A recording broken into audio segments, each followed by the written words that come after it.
Well, I've got lots to show you guys today. I've been busy doing some ceramics work, and I wanted to tell you a little bit about this particular pieces that I've done. They're replicas of a famous artist or ceramics artist named Clarice Cliff. So I'm going to tell you a little bit about her, and then I'm going to show you the other stuff that I've been working on.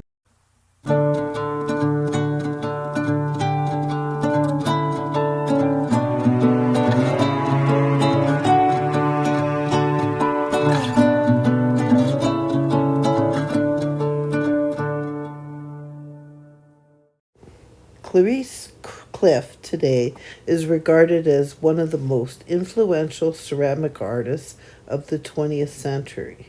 Her work is collected and valued and admired the world over. She was born in January of 1899 in Tunstall, Stoke-on-Trent in England, and started working at the age of 13 in the potteries.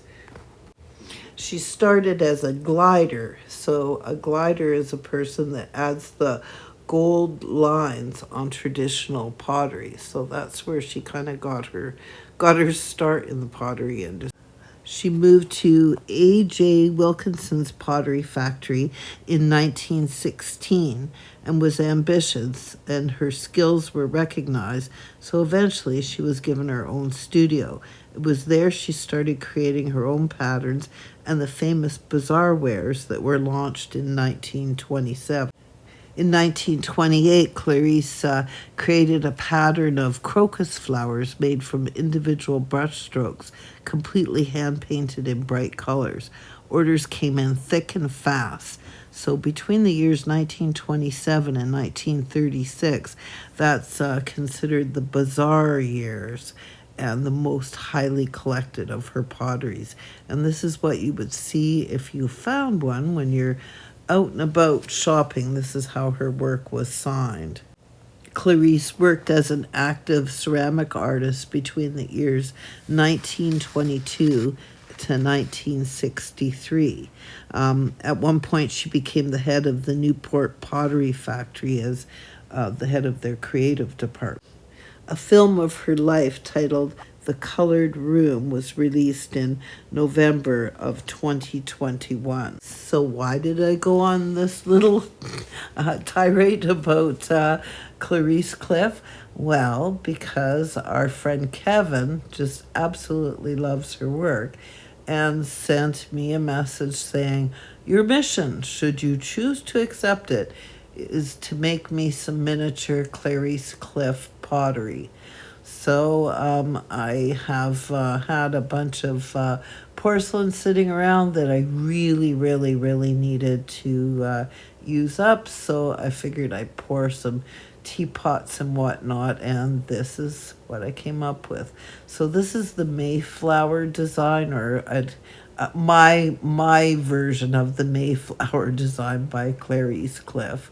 And I tried to paint it as accurately as I possibly could, but you got to take into consideration that, these teapots are only an inch tall, so it's pretty hard to get the kind of detail that Clarice did in her beautiful work. But it is very much admired the world over, and it is really super cool and super creative stuff. So this is kind of my reasonable facsimile of it. This is what the pieces look like before they were fired. So this is just when I had them painted in underglaze. So you can see how much color actually happens after you glaze them. So once again, this is in underglaze. I just thought I'd share that with you so you could see what it looked like. The other thing I worked on this week is when I was pouring the pottery, I actually poured these molds that are food items, which is kind of unusual to have porcelain food items, but I guess you could make them out of any kind of ceramics with these molds.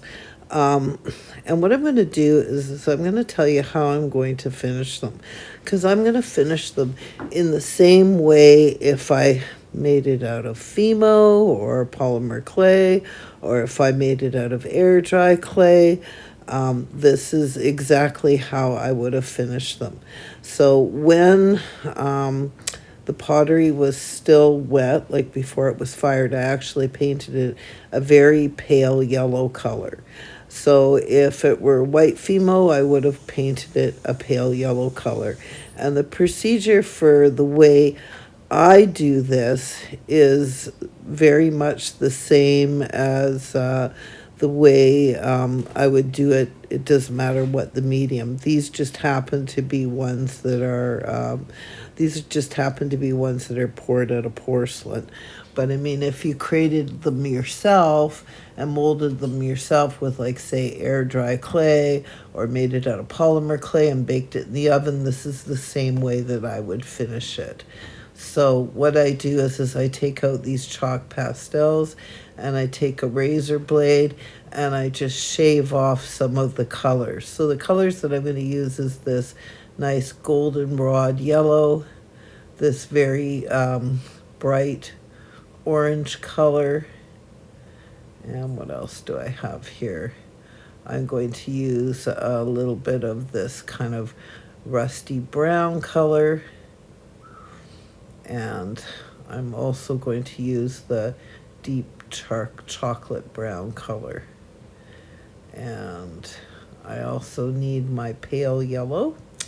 So you can see I'm just shaving off little tiny piles of it, and a little bit of pale yellow.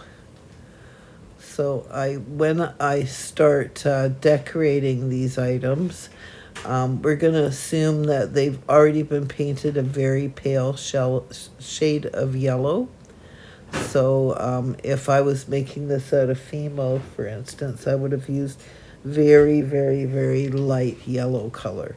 So for the for the background.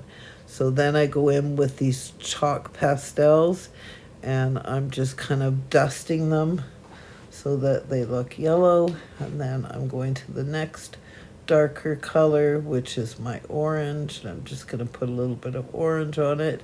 And then I'm just going to kind of take a little bit of both of the brown colors, and I'm just going to go around the crust of the pie, which is where it would be browner if you were actually baking it in the oven.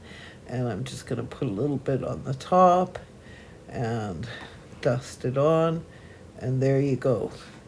Now this looks very, very bright yellow in this light, but it's not at all. It actually really does look like the same color as what a pie would look like. So I've got two pies, so I'm going to go ahead and do the second one. So the same thing, you start with your lightest color first, and then you work your way up to the orange color. And I don't actually know why I took the red, because I never ended up using it at all. So then I do a little bit of orange, and then I go around it with the brown, and the brown is going to go everywhere where I want it to look like it's kind of more baked, so just around the edges. And you can see here that I got a little bit too much orange on that one side, but that's okay, because nothing really bakes completely evenly. At least it doesn't in my oven. Actually, to be honest with you, if I was doing it, the head of my paintbrush just fell off. If I was doing it realistically, they would have been black around the edges. No, that's terrible. So anyway, this is a little chicken that I also have the mold for. And once again, I'm just doing it in the same manner as what I did the pie in. So with the chicken, I did add a little bit of orange to it, and then I'm going to go in and I'm going to highlight where it's going to be a little bit darker, so the wings of the chicken as well as the drumsticks would be a little bit darker colored. And this is the cheapest paintbrush because the end of it keeps on falling off, but that's okay. And now I'm going in with the deeper brown color. So and I want it to kind of go into the grooves so that it looks like it's really baked well. And of course, paying special attention to the wings and the drumsticks to make sure that they look like they're a nice brown color. So you can see there that I've kind of highlighted it. I want a little bit more brown there on the end of the drumstick. And then I'm going to go ahead and do this loaf of bread much the same way. So you can see here I'm just doing the yellow first. And then after I'm finished doing the yellow, then I'm going to go in and I'm going to highlight the top of it with a little bit of the orange color, which makes it look like it's more baked. And then I'm going to go in on the little slits in the top of the French loaf so that it's a little bit darker in the grooves. And I'm rubbing it in a little bit with my finger. And you can see here I'm just going to do the end of the loaf of bread. And that's what it looks like.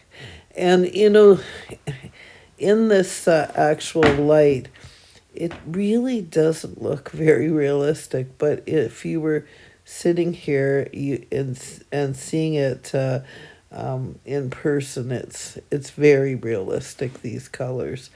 And you can see it's so easy to do. I mean, it's not complex at all. I've seen a lot of people trying to accomplish this with, just using paints. And you can do it that way too as well. But I find that this way is much easier. And the nice thing about it is with it being chalk pastels, if you're really not happy with the outcome, before you spray it, like to set it, you could definitely wash it off and start again. Whereas with paint, that's not quite so easy. So, I'm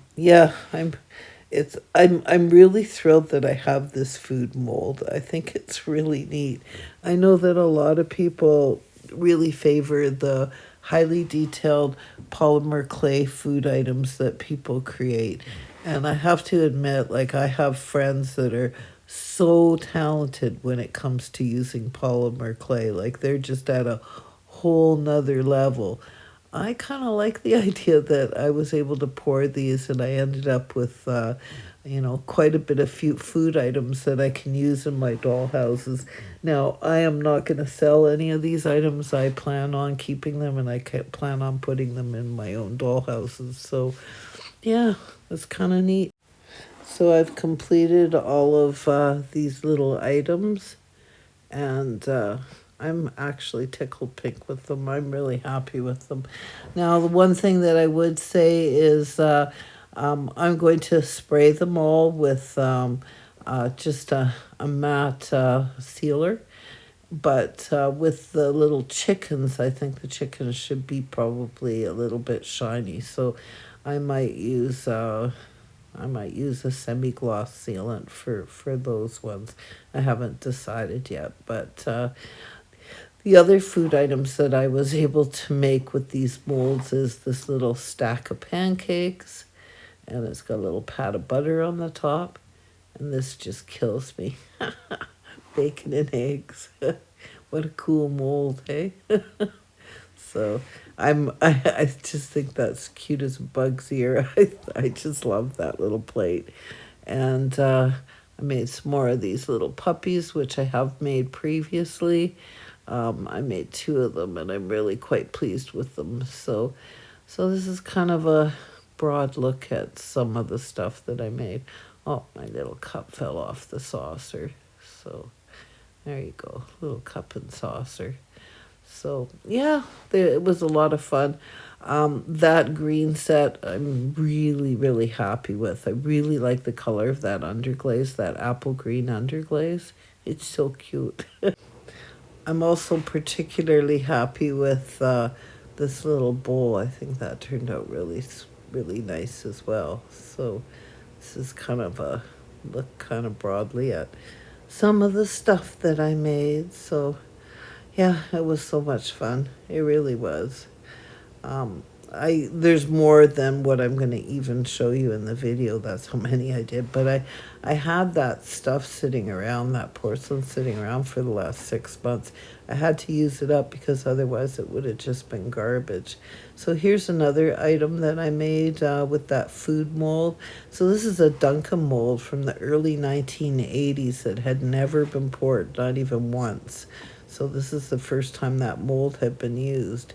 So I made that little cake. And then you can see in this lighting how much better the food looks. So that's the stuff that I just did with the chalk pastels. I mean, to me, that looks super realistic. And then these are some bowls of apples. And I have to admit, I painted the apples horribly. They're just really odd looking. I used that apple green color, but I also used a red, and it was just the wrong color red. So, and there's the two puppies, and there's a little tea kettle. And then this is kind of an experiment that I did. So I made all of these vases using my molds as well, but I really super experimented with the glazes. And a lot of these have 3 different kinds of glaze on them. So I'm quite pleased with the way they turned out. Like they're kind of a very different from what I normally do, because I normally hand paint like little flowers and designs and whatnot on my pottery. I don't typically use like glazes in this way. So these are very different from my norm. So I'm quite pleased with the way they turned out. I love this soup tureen. So I used 3 different colored glazes on that. So I used like a teal, a brown, and a white glaze. And I have to tell you, I'm really, really pleased with this piece. That's a cool one. So see up close how beautiful that is. I just love the teal and the brown together. And then this is also teal on the inside and then brown on the outside. And then I also made this little pot. I'm not sure I'm in love with the pot because the bottom of it is hollow. So, but it is cute. I mean, it would look nice on a little miniature stove. And then this little kettle turned out really cute. These are kind of the utilitarian items. And then this little pot here is quite cute. I really like the way that looks. And I'll put see how I glazed it on the inside. And then it's got the little lid that fits on the top. And you can see with the size of my finger now how small these items are. They're really quite tiny.